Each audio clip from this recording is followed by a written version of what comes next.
Hello and welcome to Connected episode 490. My name is Stephen Hackett and I have the pleasure of being joined by Myke Hurley.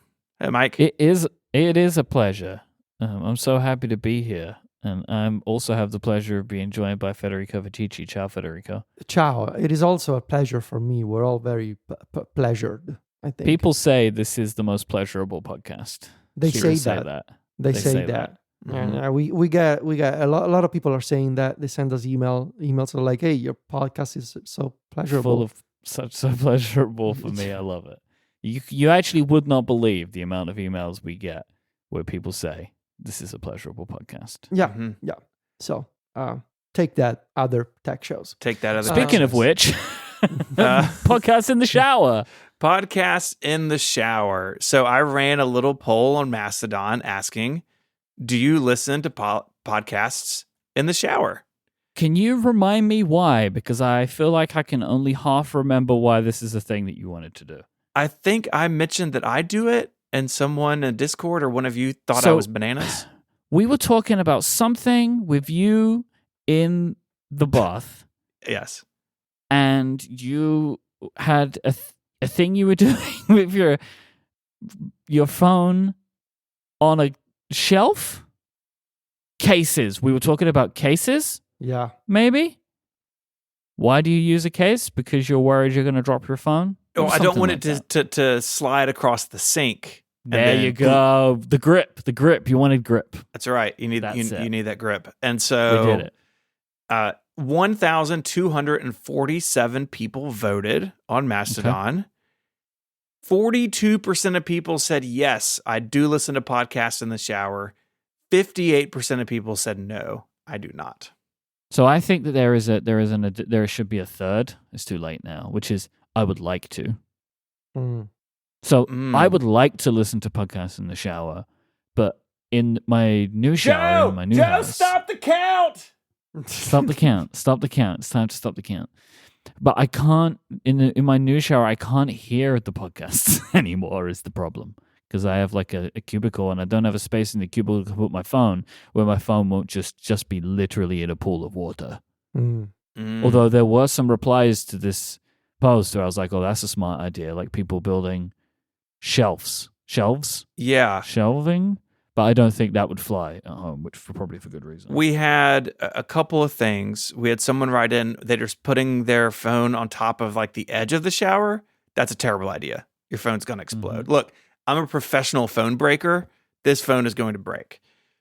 Other people had like sticky things on the wall. They mount their phone in. Look, it's way simpler than that. All you need is a waterproof Bluetooth speaker. I have one in the show notes from JBL.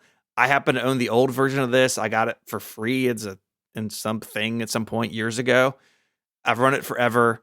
It's great. So I can Bluetooth it. My phone can stay safe and sound on the edge of the sink, thanks to the little leather Nomad thing, keeping it safe and sound. And I can listen in the shower. It's great. Don't put your phone in the shower with you. That's weird. That's too far. Why? Why is that weird? Because you're in the shower. You want your phone in there? What does that got to do with anything? So, what if your mom FaceTimes you and you accidentally answer, Why would you accidentally answer? It's Why slippery, would you do your that? hands are wet, You're gesturing wildly listening to ATP and then suddenly you're talking to your mom. I don't think this would happen to me. So no way to find out. You call me, see what happens. We have to have an experiment. So I'm putting this in the show notes, the JBL thing. Mm-hmm. And instead of waterproof, I wrote showerproof. I mean, that's not right. It's kind of good, I mean, though. it is. It kind of is. But also, that's not what people are looking for, I think. Showerproof. Probably not. So anyways, look, I get it. Sometimes your acoustics may not be good. My shower's not very big, so I feel like it works. Maybe mine has a glass door, but maybe if you're showering like in a like a shower tub or you're using the shower curtain, maybe your acoustics would be better with that. Mm-hmm. I will say, due to experimentation, the audio is much better in my shower if I put my towel over the door. So there's like some soft material like hanging over the door into the shower. Does that make sense? I don't think so. Okay, so I have my shower's tiled in and there's like a glass door that swings open. And usually the towel's hanging on the wall outside the shower, right? So I get out of the shower, like open the door a little bit, stick my arm out and grab the towel. Mm-hmm. But if I take the towel and put it over the door, so it's like hanging half in the shower, half out of the shower, that fabric hanging in the shower greatly improves shower acoustics. Okay. Interesting. You don't have to buy a sound panel for your shower. Just put a towel. But it wouldn't hurt. If you want optimal results, Mm-hmm. that's what you need to do. That's the end of the shower cast. Thank you I'm for so coming. happy. Hmm. I have a question for the both of you. What are you, if anything, using for RSS on Vision Pro? Yeah, there's no great native experience at the moment. I'm just using Lear, that's Lire, Yep. in compatibility mode. That's my main RSS client on other platforms, and the iPad app is available in compatibility mode. So that's what I use with Okay. iNoReader sync. I actually think even compatibility mode is fine. Like that's totally Yeah, it's fine. It's fine. That's what I use. Typically in portrait mode, so it's nice on one that's a side good of my idea. workspace. Yeah. I am missing currently big time Reader and Yeah. Timery. They are Yeah. both heartbreakers for me that they're not even in compatibility mode. And it's making me very sad because these are two apps that I would like to use and I can't. And it's bugging me because I think especially Timery because I'm doing stuff and I'm like don't even think about having a timer set, and then I'm like, oh man, I didn't set a timer. Well, so I want these apps to exist. They don't. I don't know what's happening with either of them, but I want them to be there. Yeah. And we'll give a shout out to the one true gamer that is John Voorhees. From just as- OTJ to OTG. OTG. OTJ. I feel like this was a thing where because Federico was delayed for a week with his Vision Pro, John had to pick up the mantle and run with it to make the comprehensive guide to gaming on the Apple Vision Pro. It's a really great article. There's loads of interesting tidbits in there. There's some things that I've downloaded that I want to try out, like the PlayStation mirroring thing, which is a thing I'd heard about years ago. Like this app's been around forever, right? Or at least a version of it has been Mirror Play, but I've never really used it. But I feel like this could be a really good reason to use it. Mm-hmm.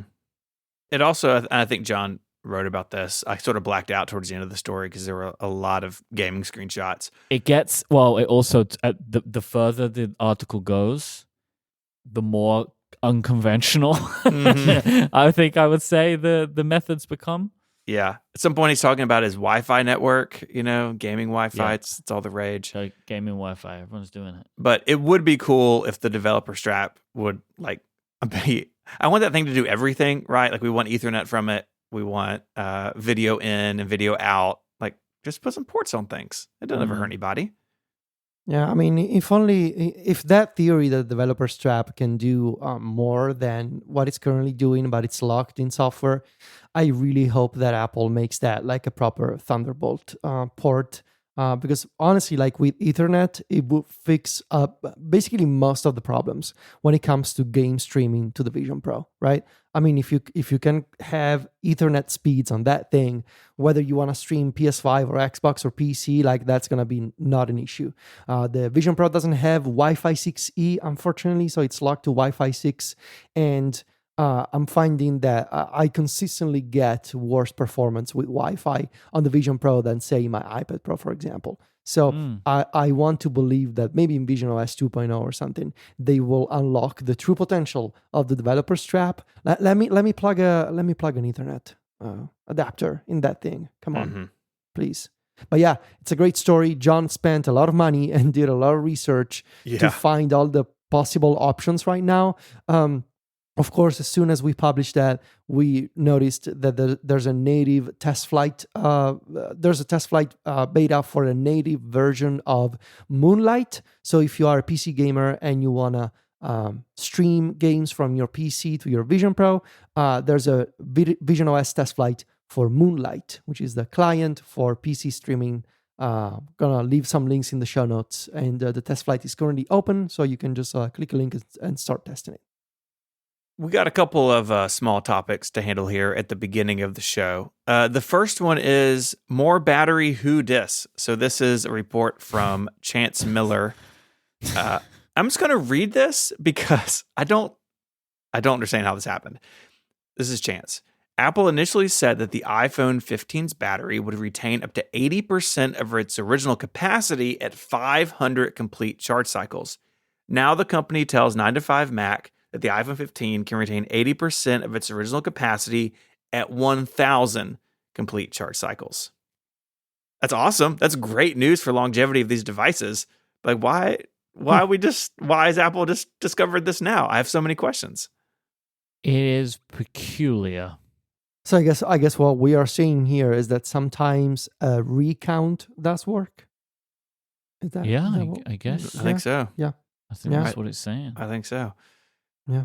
This comes in conjunction with some changes coming in iOS 17.4, which, like, boy, does 17.4 win the award for the biggest point update ever to iOS? Like, I think it might. It's just, there's so much stuff going on.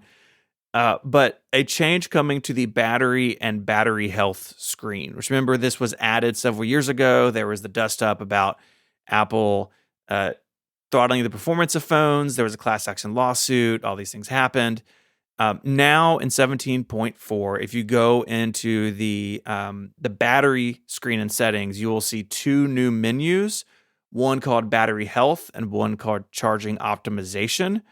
And in that change, you can now see, without having to drill down, your battery health status. So if it says normal, then you're all set. And if you want more detail, then you can tap in further and you can still see the percentage, right? So Mary actually just went through this with her iPhone 13 mini, where her battery life was really bad. I went into the battery health thing, and turns out she was at like 78% original capacity. And that was low enough where the Apple Store replaced the battery for free for her under Apple Care, which was really cool. This phone now has gotten a new screen and a new battery. It's like a whole new iPhone 13 mini. But this makes it a little bit easier, a little bit less digging to kind of see what's going on. And I think that's good, because before you just got a percentage without much context, right? It's like, well, is 80% good? Is 80% bad? I don't know. And so they're trying to, I think, better educate people about how their batteries are actually doing. So 9to5Mac on fire right now. Yes. It's like left and right piece of information. This one, they got through ways some information about some sizing of the next iPads. And I want to specifically just talk about the iPad Pro, because it's the most interesting, because we have comparisons. Essentially, the piece of information to know is that the iPad Pros are all going to be getting a little bit bigger by a few millimeters, but also thinner. So the 11-inch will be going from 5.9 to 5.1 millimeters, and the 12.9-inch will be going from 6.4 to 5 millimeters.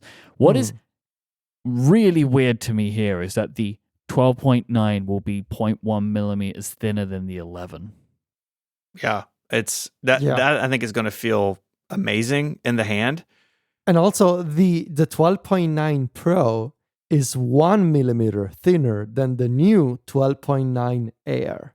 Yeah. That's also interesting. But the Air's thicker than the Pro. It's ironic, right? Yeah, the Air is thinner than the current Pro is as well. And I expect that's because it's maybe mini LED, maybe that is more complicated than just a regular LCD screen or LED screen, whatever they use. They use LED screens. I have no idea anymore. I'm so lost because I assume that we use LED, mini LED, and OLED, right? So I think the LED screens will be thinner than the mini LED screens. But what 9to5 is saying, that everything is going to be thinner because OLED is thinner in general. So that's how they can get thinner. Yeah. But the fun thing then is that the iPad Pro, I guess, will take the crown again, because I think the iPad Pro currently, or at least maybe the LED version of the iPad Pro, was the thinnest Apple product ever made. And this will now top that. Yeah, I mean, at 5mm makes it thinner than any iPod Touch, and even that weird last iPod Nano that kind of looked like iOS, like not the square clippy one, but the very last one. And that thing, I've got one. Like I pulled it out today. It's really thin. I think it's going to be a dramatic change to the iPad, especially when you're not using it in a case. The thing that it always boggles my mind, like I know this fact, but I had to Google it again because I still feel like I can never believe it, that the current iPad Pro is thinner than the original iPod Nano. Doesn't make any sense. Yeah, that's incredible. Right? The iPod Nano was 6.9 millimeters thick. Wild. It's wild. Going to 5mm, like that. Yeah. That's a major milestone, I think. Like it seems incredible that it can be that thin. Go OLED, I guess. So for these iPads, for these iPads, let's sort of run down what we know. We know that there's gonna be a bigger iPad Air. They are gonna stick to their usual sizes, 11-inch and 12.9-inch. For the iPad Pro, they're gonna be OLED, and they're probably remaking the Magic Keyboard, or at the very least making a higher end, more pro keyboard trackpad accessory. So that's all we know for hardware. I am really curious to see how they're gonna pitch these devices beyond these changes. Like, should we expect any change from the software of these iPads? And also, I had a thought today. Why? So I guess no. Let me rephrase it in a different way. I think Sidecar on the iPad should go away. Hold on, and should just be called Mac Virtual Display. Because aren't they like the same thing? Well, Sidecar extends the display, and I guess Mac Virtual Desktop replaces it, but they're definitely very closely related. It just seems strange that we have two similar Mac display technologies, and one is called One Way and another is called Mac Virtual Display. But I think it is that similarity. The fact that they are similar, not the same, is it's difficult, because as Steven said, right? Like if it, I get it. You can't mirror, I don't think, right? Or maybe you can, but you can also with Sidecar have it as a second display, right? Which you cannot do with Vision. True. But regardless, anyway, some hardware changes, and we know nothing about, and if there's going to be any software-related improvements on these iPads, which I don't think there will be. So no, at least not when they announce them, if we're still expecting a March timeline, right? Yeah. You're 3 months away from any changes. We're going to talk about iOS 18 in a little bit. I would be surprised if there was anything like super specific for iPad in iOS 18, because it looks like Apple was one very, very clear focus, but we'll find out. Yeah. I kind of wish that he had the measurements for a new iPad mini. Can just kind of put that out there. Those numbers aren't floating around. Yeah, because Stephen, you know what? It's going to be exactly the same. Because if we get anything, it is a spec bump. Yeah. I think I've said this, but my iPad mini got sort of downcycled to be a kid's iPad, because they were using one of the kids was using like an iPad, I don't know, 7th gen, something really old. And I replaced it with an iPad mini, and I got a refurbished 11-inch iPad Pro. But I really missed the iPad mini. I kind of think I messed up. But I adore my iPad mini. It's going to be very hard to resist an OLED 11-inch iPad Pro. Oh, yeah, no, I'm going to get that. I think I am going to get an 11-inch iPad Pro OLED for sure. Like, that's going to be my new iPad. Because remember when I had COVID? You remember when I had COVID? I don't know if you guys could forget. Oh, you did? You did? Remember I had COVID that one really inconvenient time? Yeah. To try and make myself feel better, I ordered an iPad from Best Buy. Oh yeah, because you wanted to use Stage Manager, and that was when it was still limited to whatever it was limited to. The M processors, and I had an iPad with an A processor in it. And so I was like, I'll just get that. So we use that iPad for watching TV on if we're eating something. If we're eating dinner, maybe we want to catch up on a show, and we watch that, right? So that works for us. But that is a 64 gigabyte iPad. boys, that is Not enough. an impossible thing to manage because I have like 28 gigabytes of iMessage and I can't do anything about it. That's our fault, mostly.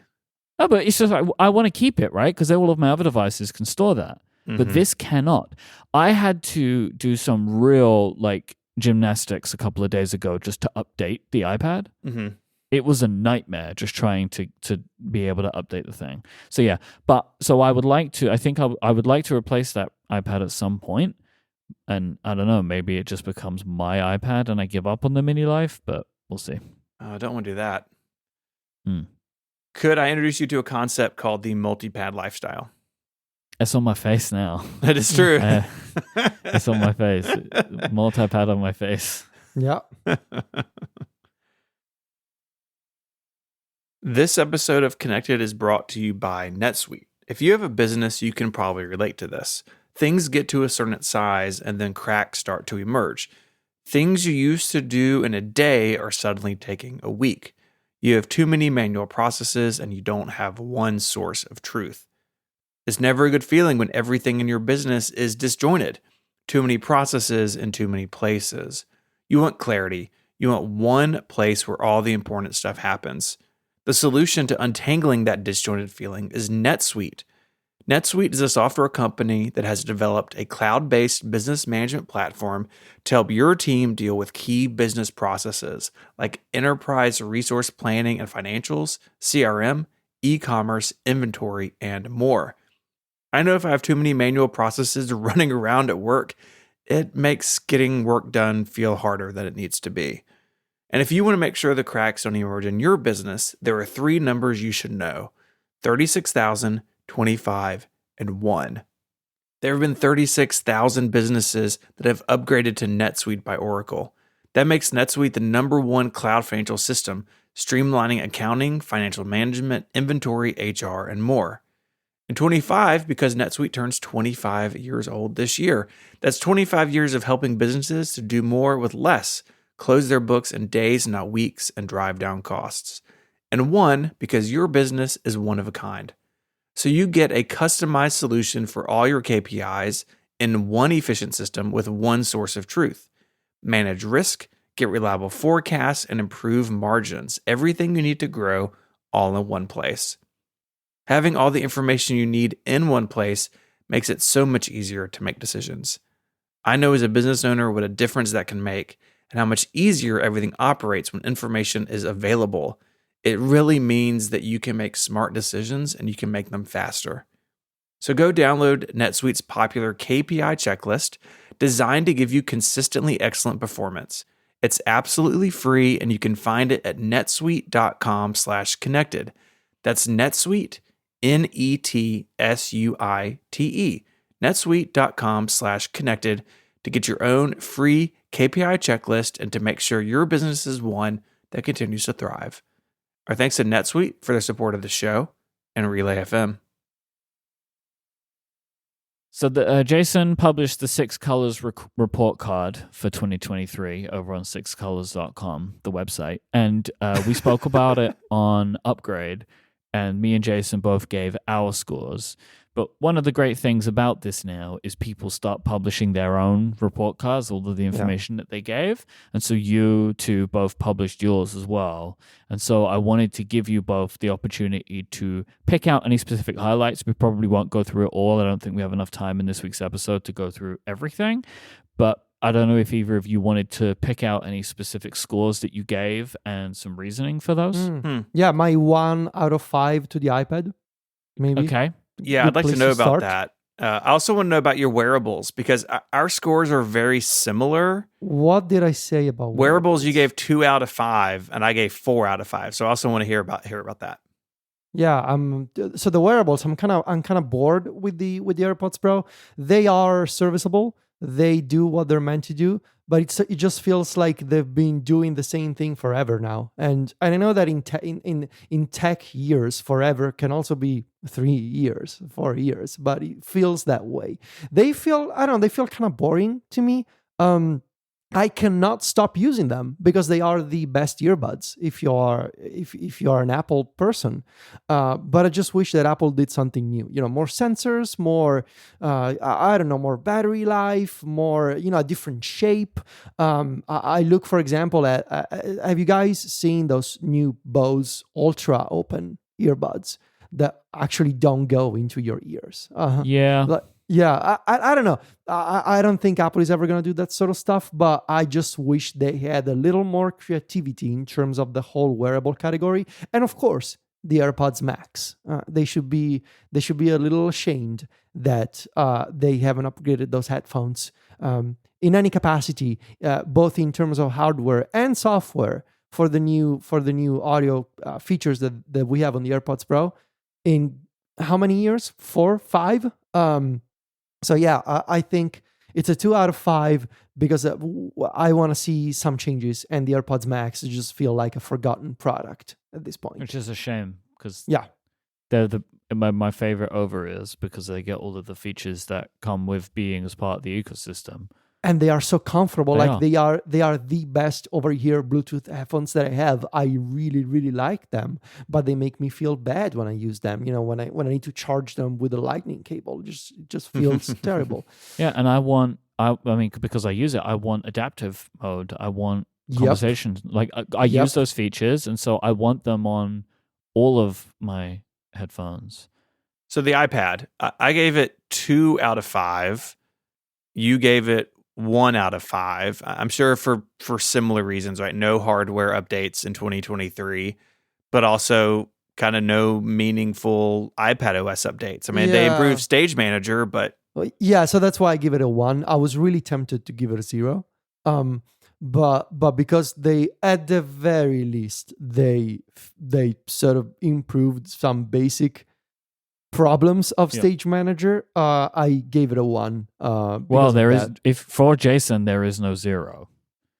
Oh, okay. So Because there's no that 0. was my, I gave it a 1 instead of, and I said in my report notes, if there was a 0, I would have given it a 0. Yeah, maybe, yeah. But so it's not just that there weren't, for the first time in over a decade, no new iPads last year. It's the fact that it really seems from the outside that if you set aside the fact that Final Cut and Logic finally came to the iPad, but those are like separate apps. But as a platform, right, as iPadOS, as its own entity, as a whole operating system, it just feels, my perspective, that Apple's, I don't know, it almost seems like they don't have, there's no passion behind it anymore. And it seems to me like that passion is now going to Vision OS. It just, which is why I keep saying, like, I really want to see how they pitch, how they present these new iPad Pros.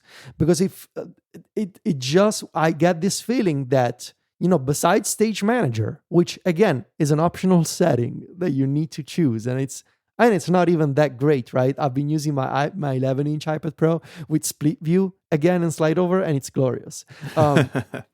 But besides Stage Manager, we haven't really gotten any meaningful, like, desktop class features on iPadOS, unless you want to talk about like slightly customizable toolbars and sidebars as desktop class features, which is what Apple would like you to think, which fine, sure, it's nice to have a customizable toolbar, but like it seems to me like Apple's really putting the passion, so to speak, behind Vision OS and behind macOS these days, and of course iOS. But iOS is going forever, right? iOS needs to go forever. But besides iOS, which is the central operating system in many ways, it feels like there's Vision OS, macOS, really, really. I mean, look at Mac hardware, look at Mac software, right? Tons of things happening over there, and iPadOS is sort of just left there to linger and to wait for small updates every once in a while. And I say this as a person who profoundly loves the iPad form factor and the idea of a tablet OS. But looking at reality, is there anything really substantial happening on that front these days? And I think the answer is no, and has been no for a while. Yeah, it's hard to argue with. My score that I wish I could do over is the Apple Watch. I don't know what I was thinking. I gave it 4 out of 5, and I think that's too high. I didn't even write it in my thing. Like, I was going through this in preparation of the show. I was like, I didn't even write anything about this. The Apple Watch, I guess some of this was the very end of the year, maybe even after I turned in my answers. Maybe that's what it was. But the whole deal with the blood oxygen sensor in the United States is ridiculous. And I think if we look at 2023 as a whole, that is a pretty big mark against the Apple Watch. And now, and of course, now it's 2024, so this will be on next year's, I guess. You can't, like, if you buy a new Apple Watch that supports blood oxygen stuff, it's turned off in the United States because Apple can't or won't settle with this other company. Mm-hmm. And the longer it goes, the more ridiculous it is. Like, I don't know what that company wants from Apple, but Money. they need to be able to come to a common ground here, because it's a good feature that people are they're not able to use and not able to take advantage of it because this litigation that's going on that most people don't even know anything about. Yep. It's one of those things that I was very aware of and then completely forgot about, because now we're not talking about it anymore and there's no more information about it because it reached a point and stopped. Mm-hmm. And like, there will be more in the future, but it is kind of ridiculous to think about that. Like, I hope it gets resolved, because it's petty. It feels just like such a small thing. And I understand why they don't want to do it, but if they infringe the patents of this company, well, then that's just the way it goes, right? Like, if that's how it's found, that's just the way it goes. Yep. I think that those are my sort of high points. You know, I think overall Apple's doing okay. I think the pain points, most of them aren't new, right? Like Federico's thing about iPadOS, you could copy that out and paste it in an episode of Connected from 2 years ago or 3 years ago. And it's basically the same argument, right? I think the same thing could be said for hardware, that the hardware, like, each year is better and better, and Apple Silicon's been great for the Mac for now coming up on, a little over 3 years. iPhone hardware, incredible. I feel like these things that are changing in sort of the Apple landscape, they change very slowly. And I feel at least like the overall shape of the report card and the way I think about it, like, not that much has changed over the years we've been doing it. Not drastically, at least. Yeah. No, there have been a couple of areas, like the Mac. So in 2016, the Mac was a 2.6, and now it's a 4.2. Yeah, right? In the time I forgot it went back that far even. Yeah, that's fair. Right, so there are a few things like that have really swung. The iPad has taken a similar dip. It's now at 2.4. The iPad is now lower than the Yep. where the Mac was during the whole butterfly keyboard era. Like, Apple Watch goes up and down, but not really huge swings, and similar for Apple TV. But like the Mac and the iPad is the ones that have had the biggest like deltas, I think, during this time period. Yeah. I mean, gosh, what a terrible time the Mac had. It was having in 2016, 17, and 18. Nightmare. I mean, it's what it's like to be an iPad user today, right? I guess they flipped. At least your keyboards work, you know? Apple doesn't believe in the future of the iPad. They just want the Mac to be an iPad. Well, I guess it's like, all right, so yeah, let's just play this out for a second, right? Yeah. Now, I guess the story will be that, like, how the iPad was going to replace the Mac, that Vision will replace iPad, right? I guess that's probably where that story could go. For sure. I think so. Oh, interesting. Be a fun few years. Yeah, well, I don't think it's not even that wrong as an assessment. I think, just looking at the facts, the fact that Vision OS is based on iPad OS and lets you open as many windows as you want. I know that by design, the fact that you can turn your own room into a workspace. But it just feels like a version of iPadOS where people actually improved the things that were not working on iPadOS. Yeah. So this episode of Connected is made possible by Nom Nom. Don't settle when it comes to your dog's health. Switch to real, gently cooked dog food with ingredients you can actually see. Nutrient-packed recipes designed by board-certified veterinary nutritionist, freshly made and delivered to your door. Nom Nom delivers freshly made dog food with every portion personalized to your dog's needs, so you can bring out their best. And it's made with real wholesome ingredients that you can both see and recognize, without any additives or fillers that contribute to bloating and low energy. And that's because Nom Nom uses the latest science and insights to make real, good food for dogs. Their nutrient-packed recipes are designed by board-certified veterinary nutritionist, freshly made, and shipped free to your door. It is so important to make sure that your dog has the nourishment that they need. They're valued members of our families, and their needs change over time. And Nom Nom is ready to help you make sure you get the best out of your furry friend. In fact, they've already delivered over 40 million meals to good dogs like yours, inspiring millions of clean bowls and tail wags. Plus, Nom Nom comes with a money-back guarantee. If your dog's tail isn't wagging within 30 days, Nom Nom will refund your first order. No fillers, no nonsense, just Nom Nom.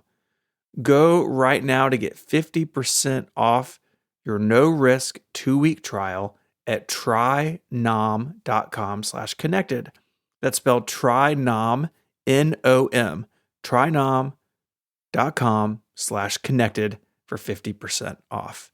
Our thanks to Nom Nom for their support of the show. So, Stephen, I feel like we have Mac Power Users version of you for the rest of the show today. Uh-huh. Like these show notes, these feel like what you would do for MPU. And so I'm very excited about this. There's been a lot of Hackett research going into this topic. So on behalf of the Connected podcast, the most pleasurable podcast, I would like to thank you for thank you for doing this pleasurable research. It's also in Notion, which is like MPU. Yep. Okay, so I wanted to spend some time talking about Apple's AI efforts. And I've kind of broken this into 3 sections roughly: background, rumors, and what they've actually shipped. And, at this point, it's like a really interesting point in time. Google, OpenAI, others have kind of put their cards on the table about what they're doing. And Apple hasn't in terms of product. We don't know what AI-infused product is going to be like from Apple.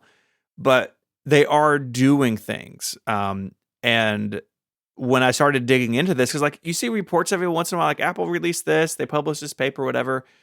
When you start putting it together, there's actually a lot of stuff here. And so while Apple hasn't shipped anything to the regular end user, that doesn't mean that there's not stuff going on behind the scenes. And if anything, all this makes me excited to see what we could end up with in product, because clearly they're spending a lot of time and money in this area, which is good because all the competitors are. They should.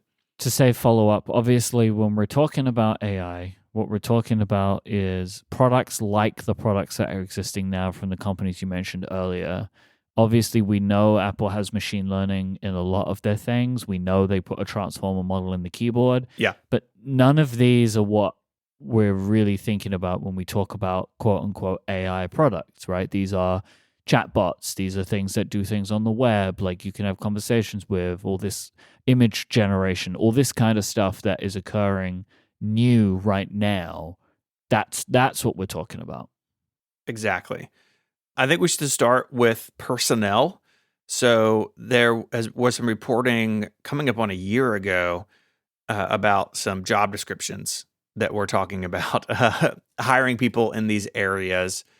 And I had kind of forgotten that it's been this long, but back in 2018, Apple hired John Ginandrea?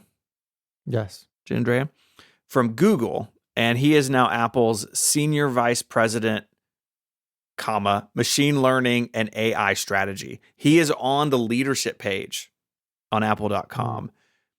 And when he came over, obviously a big deal. He had done a lot of this sort of groundwork at Google, and I think it's clear that he has been building a team, not only through these job postings, but exactly what you said, Myke. They've already shipped some products. I'm glad you brought that up. And I would imagine there's even stuff that we don't know about, but that is machine learning or AI in services or in Siri or something that they haven't really publicized. So, man, talk about a guy who was he was hired and then his life changed, right? Like I'm sure he was hired for whatever he was hired for, and he was working on that stuff. And then 2 years ago, it's like, oh, you need a lot more resources now. Yeah. Mm-hmm. Right? Like that. I assume his team has exploded over the last 12 to 18 months. I'm sure it has. And that brings us to some of the rumors. So we mentioned iOS 18 earlier, and it really seems like this is going to be a release that is really focused on generative AI features. Mark Gurman has talked a lot about this. He has called it one of the biggest updates ever to iOS, which is just wild. There's also reports and rumors that the iPhone 16 line could get a big bump in neural engine performance. There's also a rumor floating out there that the iPhone 16 and 16 Pro will both get a new chip, that they won't do the thing they've done the last couple of years. And if that means new neural engine stuff to all the phones in conjunction with iOS 18, like Apple hardware, software, services coming together, right? That's it. That's what they do. And I think some of these specific rumors are actually really interesting in what it could mean. One of the biggest ones has to do with Siri, where you could use Siri, hypothetically, if these reports are correct, to kind of do one-off tasks that maybe you would build a shortcut for previously. But shortcuts isn't very good, in my opinion, at the one-offs, right? You kind of build a shortcut because you're going to do it over and over. Same thing with automation on the Mac, right? I'm not going to make a Hazel rule to move MP3s one time. I'm going to build a Hazel rule to move MP3s every single day because I'm making files every day for work, right? And if this is true and Siri is going to be supercharged with some sort of LLM where you could ask it to do something based on what's on screen or files you provided or pictures you provided, something like that, it kind of, in a way, opens automation, in air quotes, to the masses in a new way, just like shortcuts did years ago. And I think that's really interesting. And I'd love to hear what y'all think about what Siri could look like with these new superpowers.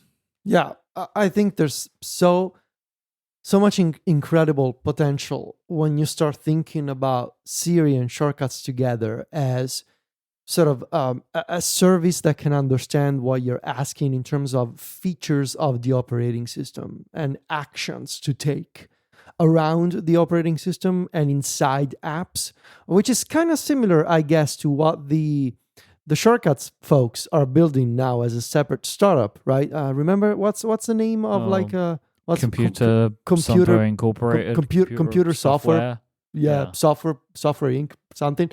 But that's the idea, right? So I think the biggest advantage that Apple has compared to, say, OpenAI, right, or these other companies that are doing generative AI, they have an entire OS, or rather, an entire ecosystem of operating systems that can talk to an AI and provide your own data. That, for me, has been the biggest obstacle in terms of really using something like ChatGPT as a service on a daily basis. ChatGPT has no idea what's in my... Sure, there are plugins now, blah, blah, blah. You wrote one. You did SGPT. Yes, but the idea is the AI that... Imagine if the AI lived inside my iPhone, inside my computer, and knew about my files, knew how to, say, open a PDF and resize it, or stuff like, hey, take the latest 5 screenshots and zip them up and send them to John on iMessage. That's the kind of stuff you would previously write a shortcut for, but as Steven said, that was a one-off task. Do you really want to write a shortcut for a one-off task? Yeah. What if you could just write that down as a request or speak it as a spoken command, and the system did it for you? Now that's, I think, the power of generative AI and a large language model that understands what you're asking and knows how to act on your own data. That for me is the key point here. Here's my worry with this, right? So that's a great thing that you've suggested, and I'm sure they could probably use like intents as a way to power some of that, right? Like I have some of the bones that they would need for like little things that an app can do. The thing that I worry about is like, oh, save a task to, remind me to do this thing, save a task to this. I don't want to say with Todoist, right? Todoist, you mean? I think it's what you're looking for. Add something, add lunch with Federico to Fantastical. And that's the way they've done this kind of stuff in the past.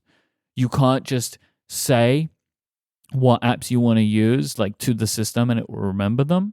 You have to like make it clear, like, oh, save this thing to Todoist, to Remember the Milk, to OmniFocus. And like that's going to be too much friction in that. Where what they could implement, what I hope they do implement, is that this model that they create can have a memory. Yes, I was just about to say this model should have a data storage for your own preferences. This is something that I know ChatGPT is starting to do now, that you will be able to give it information about you and it will remember it. And it will remember it across all of the chats that you have, not just like the singular ones. So like it's an actual real memory that it will have rather than just needing to reread everything you've ever said to it to remember something.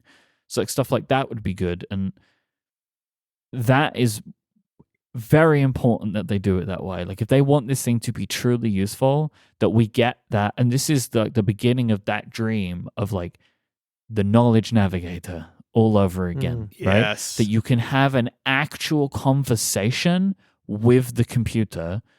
It will understand you, give you information, and then you can ask the computer to do things for you. Like we are potentially very close now to having that, but they really have to make some fundamental decisions early and correctly for us to get there, And my other question is, and I guess we can mention this because it's in Steven's extensive list of links here. Should you just are these features, these requests that you may ask a brand new Siri AI, just going to be spoken requests, or will you be able to type them out as in a chatbot? And one of the latest reports that we heard is that Spotlight is also going to be infused with these new AI features, which makes total sense, right? There's times when you're working and you want to get assistance from an AI and you don't want to speak to Siri all the time. So if Apple can do with a brand new Spotlight a version of essentially ChatGPT, where you just have a written conversation that you type out and you get responses from the AI and you get results from the AI, I think that's gonna be excellent. So that you can have. This is the sort of advantage, again, that Apple has in terms of like this multimodal interaction system where the same AI could be used from Spotlight, could be used with Siri on your phone, with Siri on your Mac, when you're wearing AirPods, when you're using the Apple Watch, like all those places where you, maybe even from the software keyboard, like all those places where Apple could, in theory, put in AI features are the sort of advantages that other companies don't have because they don't own your computer or your phone. Yep. Another area of reporting that I think is really interesting and I think a really obvious direction for Apple to move into is a Copilot-like feature in Xcode. So this has been rolled out across a bunch of Microsoft products. You can get it in Office 365. You can get it in GitHub. I think it was there first, where the large language model can predict and finish writing code for you. So the language model knows all about Swift and Swift UI and Objective-C and UIKit and everything else. Maybe they'll even teach you about AppKit. You never know. They may go that far back. And it then can help assist you in writing your code, and even maybe potentially find bugs in your code or suggest more efficient ways of doing something.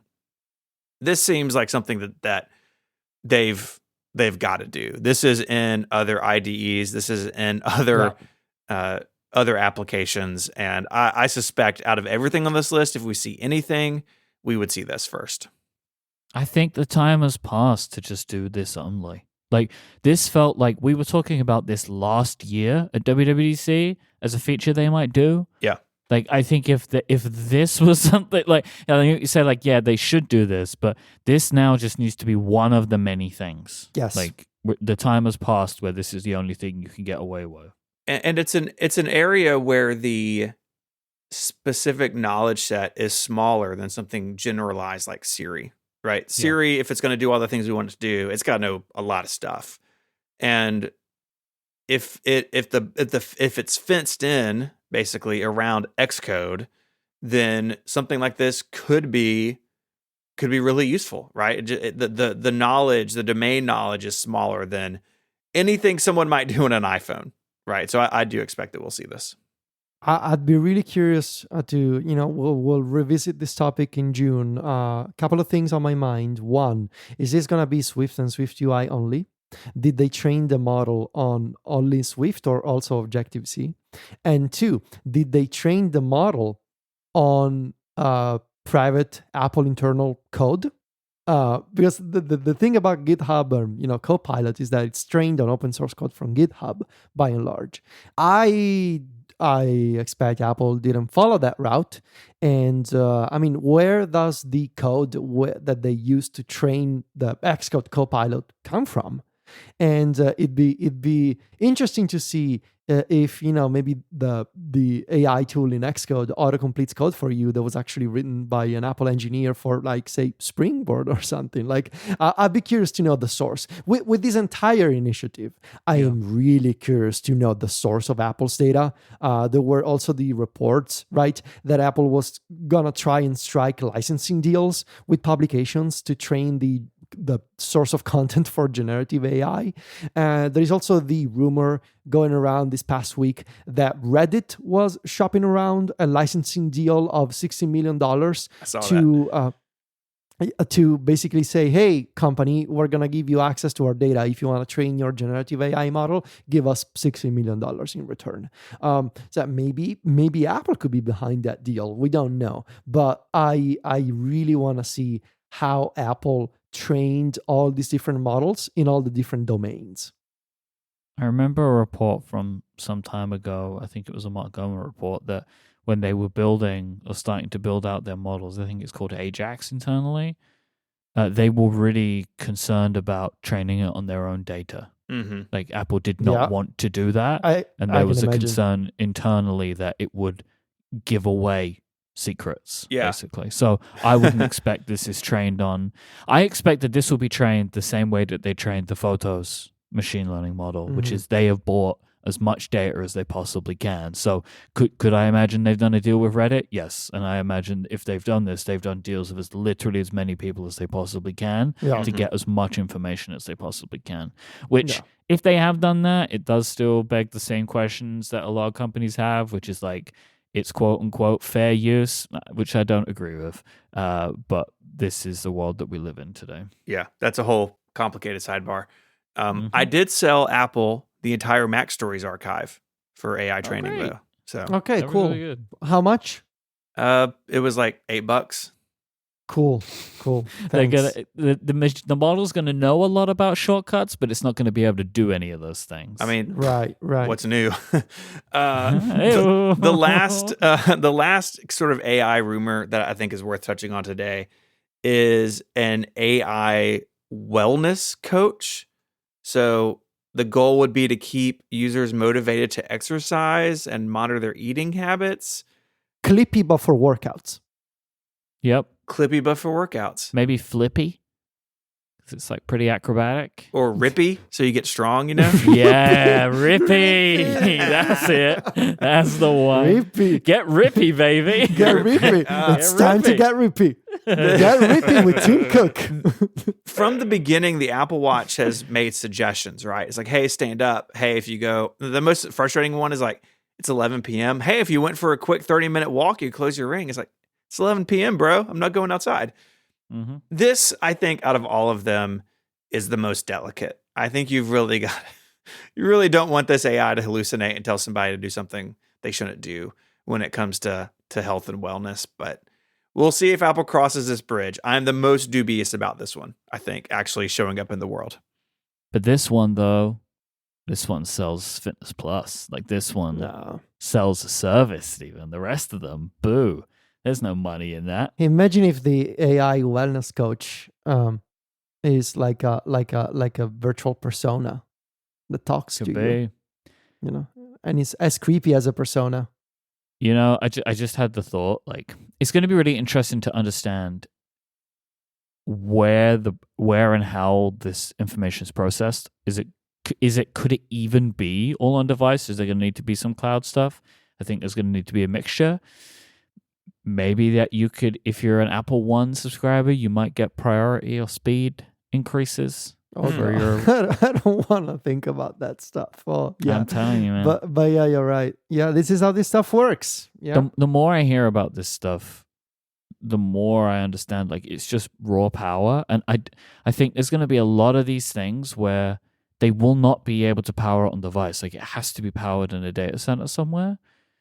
That's going to be really interesting if they do that, because they've spent so much time over the last few years about things that are on device, and maybe some of it will be able to, but I don't, looking at the amount of data that's processed for, say, ChatGPT, and it all needs to be done in these huge data centers.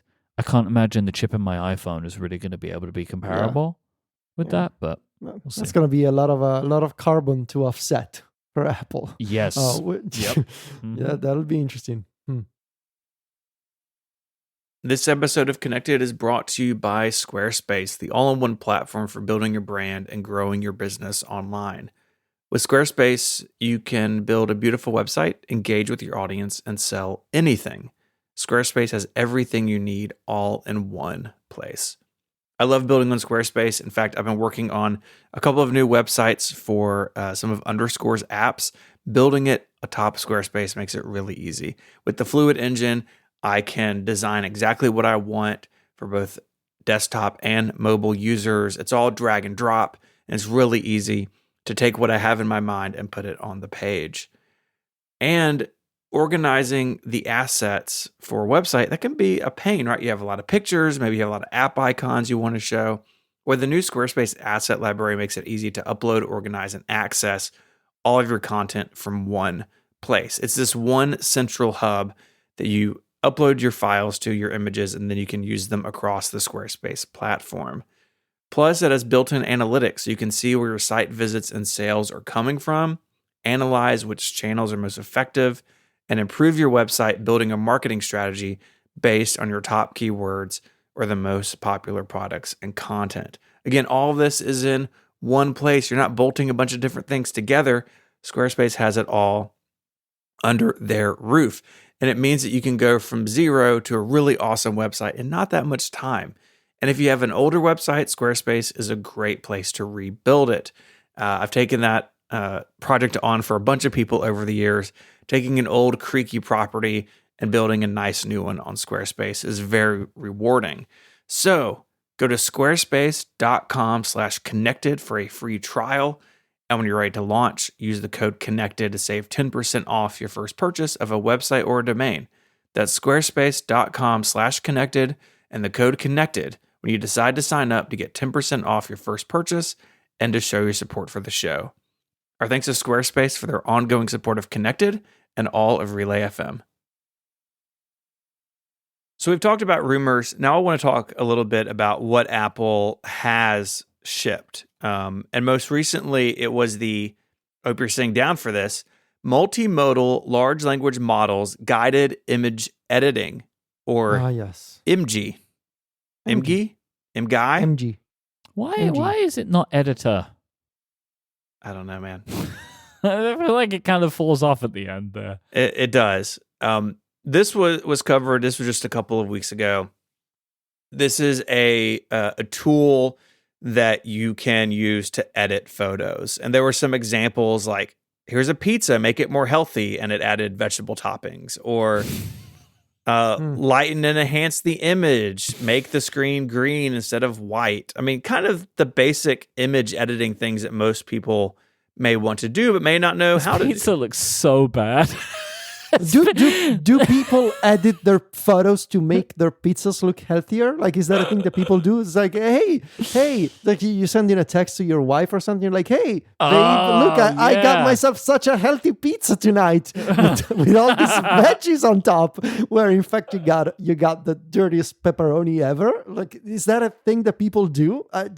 Okay. I mean, maybe. Sure. Look. I guess this is more, it's not the practical application. It's the theoretical, right? That like the theoretical. You can say make this more healthy, and its response is to add greenery, which and Rippy pops up like I see what you're doing. Yeah, Rippy's back. You can't eat that pizza. Eat this bowl of broccoli instead. Rippy won't stand for pizza.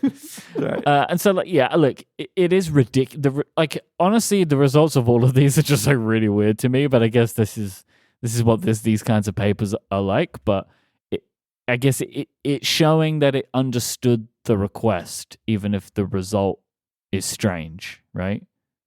Yeah, I think that's what they're after. And this, I think, is an example of like people get this sort of thing, right? It's kind of hard to say like, oh, Siri's enhanced with AI. Like, what does that actually mean? But if you could tell your computer, your phone, I have this picture of us, and can you take that weird person out of the background, or whatever it is, like.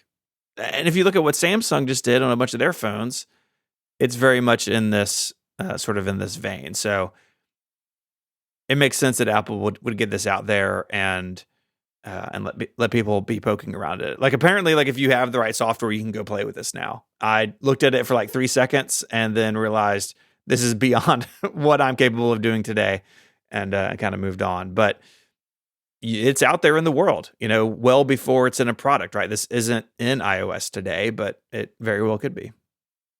Man, I don't know. I know, but there's just something to me about like that is weird for Apple to be like, we made a magic editor as well. There's just something about that just feels strange. This stuff is going to be so hard to sell to the world, especially to us at WWDC, like to show me all these things that you're doing, things that today I think are dubious at best, that we've had this technology in our pockets, and then Apple's like, we put it in photos potentially, and it's like, I think it's weird because it's in direct contrast to the fact that Apple usually prides itself upon the pure art of photography. And and like you're basically here taking photography, and I know that they have machine learning based enhancements, but they don't drastically alter the contents of a photo, almost as a sacred entity, if you will. And here we're talking about these features of like, hey, just change this pizza, or take out this person from the shot, or like that fundamentally change the truth of a photo. And so I think that's why, at least for me, this all sounds very un-Apple-y at the moment. But maybe there's no choice. Maybe there's no choice. Yeah. Yeah, I can't imagine. I mean, like you said, this guy gets hired from Google, and now he's doing all this. I'm sure that wasn't the plan, but maybe there is expectation set in the marketplace, right? The Pixel can do this. Oh, there is. Samsung stuff can do this. Maybe they've got to. Yeah, that's what I mean. I don't think that there is a choice. Like, they can find their way of doing it, but I think some of these features are going to start to become table stakes. Like, Magic Eraser is such a good commercial. Yes. It is a fantastic commercial, and I think they're going to struggle with that, right? Because who doesn't have that one image in their library where they really wish they could adjust it? Like, it's just a thing people feel in their lives. Like, and I don't think it's in Google Photos today, but like at a certain point, maybe Google do that. I don't know. Like, and then it's like makes it. I don't know if that makes it better or worse, but it's an awkward situation to be in for if they take some kind of stance, which is like, we're never going to do this. It's like, I think I might agree with what you're saying, but from a business perspective, that would not be a good idea. I don't think. Yeah. So moving on from the multimodal large language models guided image editing, a related tool is Apple Keyframer. And so this is an AI animation tool that lets you take a single image and then use natural language to tell the assistant how to animate it. So the example given in the 9 to 5 article is you have a picture of a planet, you say make the planet spin, it builds the frames and the animation to make that possible. So related, but different. And I think making things move, like this sounds so stupid as I'm going to say it, but I really think it's a thing. That takes the what is a photo, what is real concept and really makes it more complicated, right? We saw that with Sora, the OpenAI video generator that I'm sure everyone on the planet has seen all those creepy videos. Like there's something about these tools making something move that feels like a bigger deal. And I kind of had that same response to learning about Keyframer. But it could also be really cool for app and game development. Yeah. Absolutely. Like what? Yeah. Like if this were built into Reality Composer or something like that, right? It could be a big deal.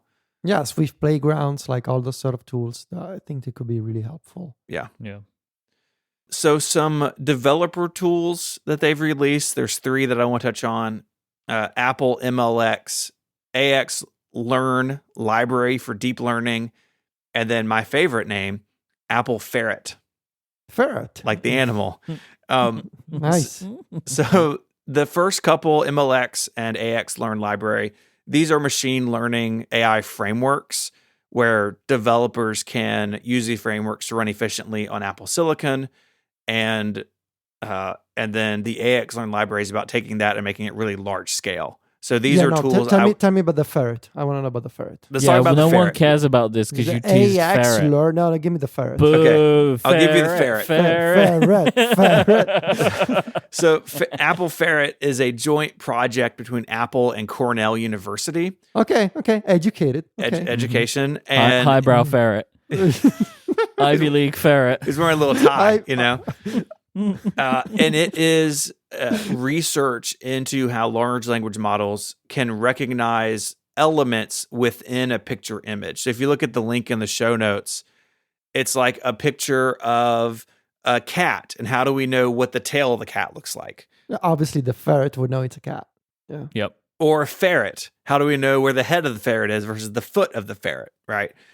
So you can see how this could play in with the other things we've spoken about, right? If you're going to have an image editor or an animation editor, well, those things need to know what things are, right? So if it's like, hey, take the tail off this cat, maybe you don't like. No, don't do it. Well, you can't do it in real life, but you can do it in AI. No. You shouldn't. But it also needs to know for like cutting things out of images and like, okay, what is attached to the cat? Do cats have tails? Like, computers don't know any of this stuff. Computers are stupid. And so we have to teach them. And so Apple Ferret is looking at how do we build models where images understand the components that make up the subjects in those images. Apple Ferret. I'm sure there are a lot of people working really hard on this stuff, right? It seems very, very complicated. Very nerdy. But whenever I see these papers, so both of these, why don't they just get someone to help them design the graphics? Like, I know, right? What happens? Like, so on the previous one we were talking about with the pizza, like, I've seen this image a bunch of times now, and like, why don't the text labels actually line up with the images? It looks like it was made in Word, which I'm like 100% sure it was made in Word. Like, you got the 2 images, you got like the 2 text labels, and like one of the text labels is like only over 25% of the image, and the other one is like locked 100% to the image. Mm-hmm. And then this ferret one, like, what is going on? What is that cartoon character in the corner? Yeah. Like, what is happening in these images? Yeah. I mean, come on, SVP of AI, hire a graphic designer, Just one graphic designer. No, it's big. Graphic design is my passion and energy in all these images. Yes. for sure. Or, if you really don't want to hire someone, make a machine learning model to do it. Just like make someone do it for you. It's a very strange. It is. It's very strange. It really is. The last thing I just want to point out, Apple has obviously also published research materials. I picked this one because of the name, Specialized Language Models for Cheap Inference on Limited Domain Data. So it has to do with the other frameworks they've done, basically looking at cost-efficient approaches to AI development. And what I thought when I saw this was twofold. One, this could be great for small developers or people who are going to kind of do this in their own app or on their own servers somehow. Or if Apple's going to do a bunch of this, they want it to be cheaper for them and their data centers if they do it on the data center. But cheaper and cost efficient also means smaller. And maybe this also has to do, look, I skimmed this paper. I didn't understand every third word. Like it is hard to understand what these people are doing if you're just a regular person like we are. But you can imagine the sort of research also goes into, I want to run this locally on a phone. I want to run this locally on a laptop.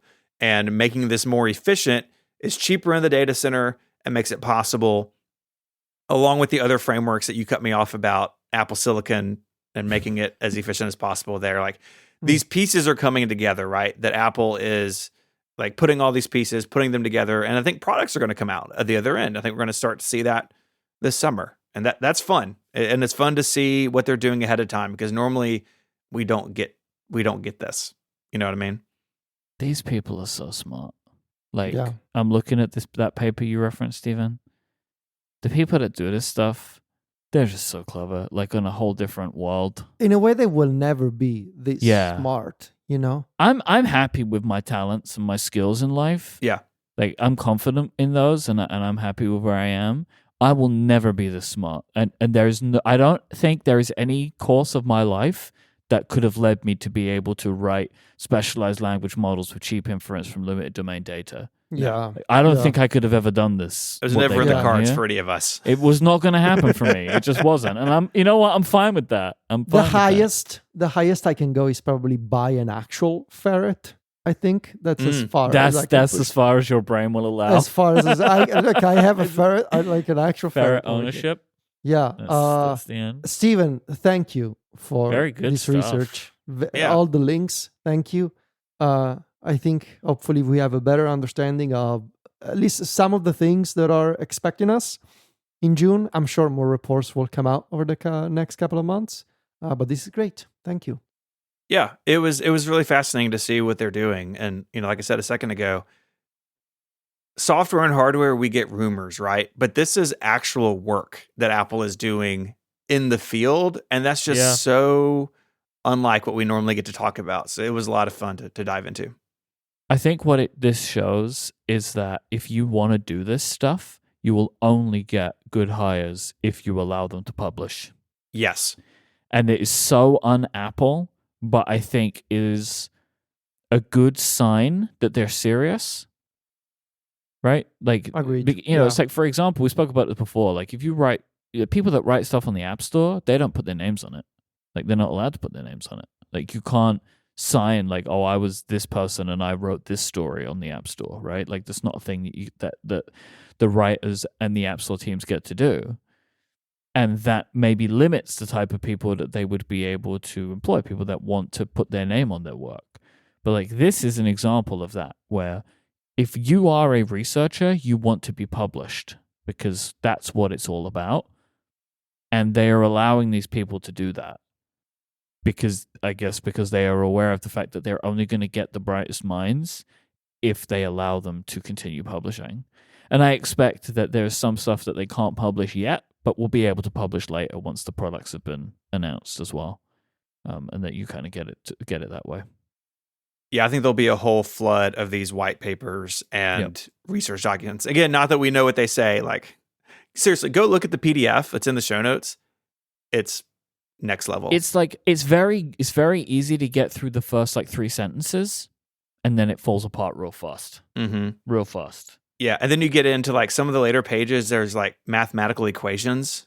It's like there's a lot of charts and there's a lot of lines, and I guess I should know what the generic pre-training cost versus generic perplexity graph means, but I actually don't know what that means. Well, have you considered the conclusion of the hypernetwork research on small documents? You just opened it up for me. Now I understand. Okay, Thank you. Good. Thank you. Good. I think that does it for this week. Thanks for hanging out with us. We love doing this show, and we love doing it for Hope you found it pleasurable. We did. The most pleasurable podcast. If you want more of us, we're online. Federico is the editor-in-chief of MacStories.net. Continues to be the home of amazing Vision OS app coverage. Like, I feel like every time I open Mac Stories, you're costing me money. I've downloaded so many new apps. Great. Mm-hmm. If only there was an app affiliate program you could take advantage of. I know, right? Too soon? Federico is on Threads as Vitici, and he's on Mastodon as Vitici at MacStories.net. You can find Myke's work on a bunch of other shows here on Relay FM. Episode 500 of Upgrade. Congratulations. Thank you. You started after us, but you passed us in numbers. Yep. It's just a very strange thing to have occurred. It is very, true. Very strange. A lovely episode. Y'all talked about the report card. You do this cool thing where you do basically it's like a lame version of the Rickies for every 100 episodes. I wouldn't call it that. It's a draft, which I think drafts predate the Rickies. That doesn't sound right to me. Right. Okay.